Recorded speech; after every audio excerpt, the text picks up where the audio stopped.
पूरे मन से किया गया काम सफल हो या ना हो, लेकिन अधूरे मन से किए गए काम में कभी सफलता हाथ नहीं लगती। यदि किसी संयोग से सफलता मिल भी जाए तो संतोष नहीं मिलता। फिर ईला के पास तो किले में जाने का कोई ठोस कारण भी नहीं था और अब तो उसका मन भी नहीं था कि आगे जाए। फिर भी अपने पिता के कारण उसे किले में प्रवेश करना पड़ा।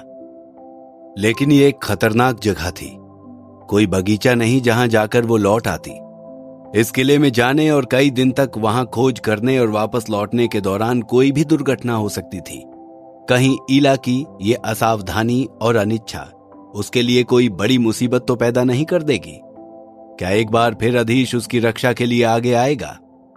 नवीन, निरंजन और उनका दल एक एक कदम फूंक फूंक कर रख रहा था। हर समय वे इस बात का खास ध्यान रख रहे थे कि उनके और सोमसेन के दल के बीच की दूरी बनी रहे। सोमसेन का दल तहखाने में उतर चुका था। तहखाने में कुल 5 तल थे। सोमसेन का मानना था कि हर तल पर उसके पूर्वजों ने बहुत सी बहुमूल्य वस्तुएं इकट्ठी कर रखी हैं। फिर भी ऊपर के 2 तलों पर उन्हें कुछ भी नहीं मिला। इन 2 तलों तक पहुंचने और तलाश करने में पूरा दिन बीत गया था। रात हो जाने पर यहां रुकना भी खतरे से खाली नहीं था। सोमसेन आशा निराशा के बीच झूल रहा था। उसने ज्वालादत्त की ओर देखा। ज्वालादत्त ने कहा, अभी तो हमने सिर्फ कुछ ही जगहों पर खोज की है, अभी तो पूरा किला बाकी है। सोमसेन को कुछ उम्मीद बंधी। आप ठीक कहते हैं, हमें आगे चलना चाहिए। भौमसेन बीच में बोल पड़ा, भाई मुझे लगता है हमें आज और आगे नहीं जाना चाहिए। यदि रात हो गई तो आगे समस्या हो सकती है। भौमसेन का कहना ठीक था। ज्वालादत्त भी उससे सहमत थे, लेकिन सोमसेन अजीब ही जिद्दी व्यक्ति था।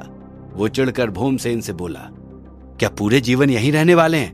और वैसे भी तलघर के इस अंधेरे में दिन और रात में क्या अंतर है?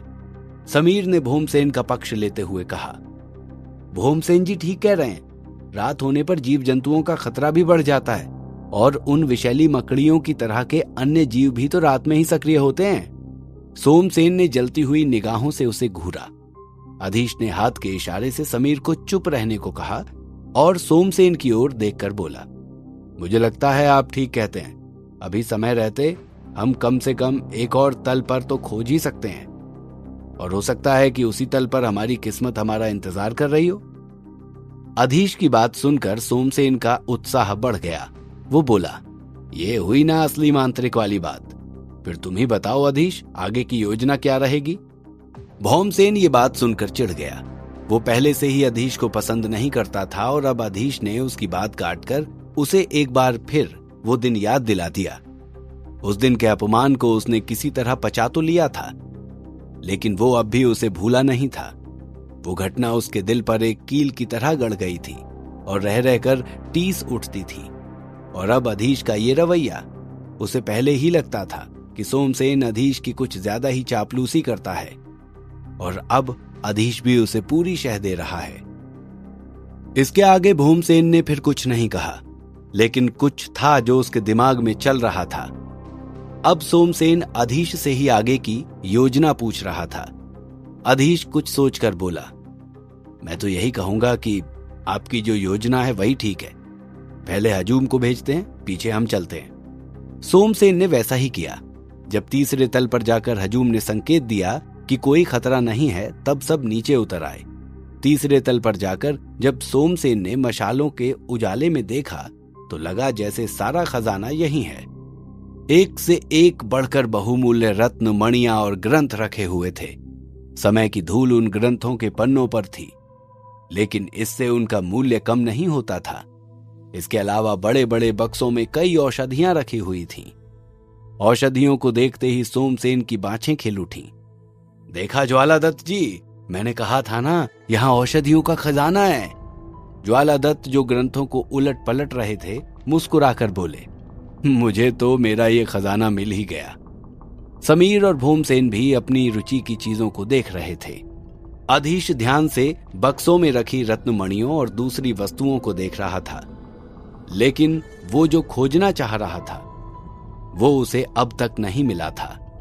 एक औषधि के कलश को खोलकर सूंघते हुए सोमसेन ने भाई से कहा, देखा, मेरा और अधीश का फैसला ही सही साबित हुआ, खजाना हमारे हाथ लग ही गया।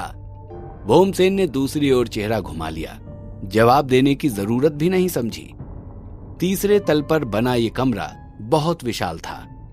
समीर, जो अब तक शांत था, अचानक बोला, ऐसा लग रहा है जैसे तहखाने के ये कमरे एक त्रिकोण की आकृति में बनाए गए हैं। देखिए, तहखाने के सबसे ऊपरी तल वाला कमरा सबसे छोटा था, दूसरा सबसे बड़ा, और अब ये उन दोनों से बड़ा। इसका मतलब है, सोमसेन उत्साहित होकर बोला, इसका मतलब है कि नीचे के दोनों तल खजाने से भरे पड़े हैं। ज्वालादत्त उसके इस उत्साह को देखकर मुस्कुराए। समीर भी मन ही मन हंस रहा था। शायद वे दोनों ही यही सोच रहे थे कि देखते हैं सोमसेन की ये खुशी कितनी देर की है। बस अधीश था जिसका मन ना तो इस खजाने को समेटने में लग रहा था, ना ही सोमसेन की किसी बात में। रात ढल चुकी थी। ज्वालादत्त ने कहा, क्या कहते हो सोमसेन, अब रात यहीं बिताई जाए या बाहर चलना चाहिए? सोमसेन का यहां से जाने का मन नहीं था। उसका वश चलता तो सारी रात यहीं औषधियों को देखने में बिता देता। उसने कहा, मैं सोचता हूं हमें अब बाहर नहीं जाना चाहिए, बल्कि यहीं आराम करने के बाद फिर और नीचे चलेंगे। अब की बार उसका किसी ने विरोध नहीं किया। सबने एक मत से उसकी बात मान ली। रात के पहरे के लिए सबकी बारी तय की गई और सभी सोने चले गए। उधर नवीन निरंजन का दल बड़े गलियारे में प्रवेश कर चुका था। उसके दल में ईला और निमेश के अलावा मेधा और निमेश के पिता निर्मल भी थे। गलियारे में बने कमरों और उनमें पड़ी लाशों को देखकर ही वे समझ गए कि यहां रहना उतना भी सरल नहीं है। बड़ी बड़ी मकड़ियों के जले हुए टुकड़े भी वहां पूरे फर्श पर बिखरे हुए थे। नवीन निरंजन ने निर्मल से कहा, यह अजीब से दिखने वाले जीव हैं। शायद ये मकड़ियां विषैली रही हों और इसीलिए सोमसेन के दल ने इन्हें जला दिया। मांत्रिक निर्मल ने जवाब दिया, हो सकता है भाई, लेकिन मुझे समझ में नहीं आ रहा ये लाशें किसकी हैं। नवीन ने जवाब दिया, शायद पहले कभी आए मांत्रिकों की ही हों। उधर निमेश, मेधा और ईला तीनों उन लाशों को पास जाकर देखने लगे। ईला कुछ ज्यादा ही ध्यान से एक लाश और उस पर लिपटे कफन को देख रही थी। अचानक वो चिल्लाई, अब देखिए भाई, ये तो जिंदा हैं। निमेश ने ईला की ओर देखा और जोर से चिल्लाया, ईला हटो वहां से। लेकिन इससे पहले ईला उसकी बात समझकर वहां से हटती, रेशमी धागे उसके चारों ओर लिपटने लगे। निमेश उसे बचाने दौड़ा, तभी दीवार से कूद कूद कर बड़ी बड़ी मकड़ियां उतरने लगी। ईला जोर से चिल्ला रही थी, पिताजी मुझे बचाइए, भाई मुझे बचाइए, मेरा दम घुट रहा है। नवीन निरंजन ने जल्दी जल्दी अग्नि मंत्र पढ़ा, लेकिन इस बीच एक और बड़ी मकड़ी मेधा की ओर बढ़ रही थी। नवीन के मंत्र पढ़ते ही आग कमरे में फैल चुकी थी, लेकिन मकड़ियां अब बढ़ती ही जा रही थीं। नवीन और निर्मल ने एक साथ वायु मंत्र पढ़ा और निमेश और मेधा को खींचकर कमरे से बाहर निकल आए। बाहर आते ही सबने चैन की सांस ली। अचानक मेधा चीखी, काका जी, ईला कहाँ है? एक पल के लिए उन सब की सांसें थम गईं। निमेश भागकर कमरे की ओर गया, लेकिन आग की लपटों ने उस कमरे को घेर रखा था। निमेश ने मंत्र पढ़ा, जल रक्षा। कमरा पानी से भर गया। आग से झुलसी हुई मकड़ियां वहां से जा चुकी थी। पूरे कमरे में पानी भर गया था। सफेद कपड़ों से लिपटी हुई लाश अभी वहीं पड़ी हुई थी। निमेश और मेधा ने पूरे कमरे में घूमकर देखा, लेकिन ईला वहां पर नहीं थी। ईला, ईला, कहां हो तुम? दोनों चिल्ला रहे थे। इस बीच मशालें हाथ में लिए हुए नवीन और निर्मल भी वहां आ गए। अब वे सब मिलकर ईला को खोज रहे थे। अचानक मेधा की नजर लाश पर पड़ी। उस लाश को देखते ही उसके पैर जम गए। उसे लगा जैसे वो कुछ ही देर में बर्फ बन जाएगी कि उसकी सिसकी निकल गई। भाई, ईला। इसके आगे उसे कुछ भी कहने की जरूरत नहीं पड़ी। निमेश, निर्मल और नवीन तीनों वहां आ चुके थे। निमेश अपना सर थामकर बैठ गया। मेधा उससे लिपटकर फूट फूट कर रोने लगी। कुछ देर के लिए पत्थर की तरह मजबूत नवीन निरंजन की आंखें भी भीग गईं। फिर किसी तरह उन्होंने अपने आप को संभाल लिया। निमेश एकदम जड़ बना ईला की लाश के सिरहाने बैठा था। मेधा अब भी उसी तरह रोई जा रही थी कि नवीन ने उन दोनों के हाथ पकड़कर झटके से खड़ा कर दिया और बोले, अब यहां बैठकर रोते ही रहने का इरादा है क्या?